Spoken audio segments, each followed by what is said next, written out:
RDDT stock analysis. Where is it going next? I'm showing you my price predictions in 1 minute time, so watch the video till the end. At the moment, we're sitting at 466.66, and the price has, with Reddit, like I was looking for upside levers, but only when the price started giving me a double break, and I'm going to explain where we are right now. To give you context, I am using my strategy and system that's previously given me thousands of wins in 2023, and I'm telling you all of it because it's the truth and I've documented everything. So with RDDT,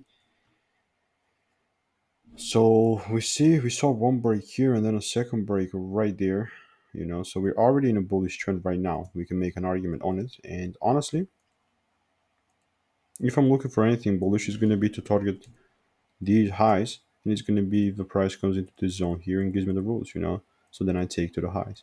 It's obviously not financial advice, and like what I'm going to put here, just wait time, right? Because I'm waiting. It's obviously not financial advice. And for a free course, check the first link in the description. Here's the ratings, so you know it's good, and I'll see you in the next.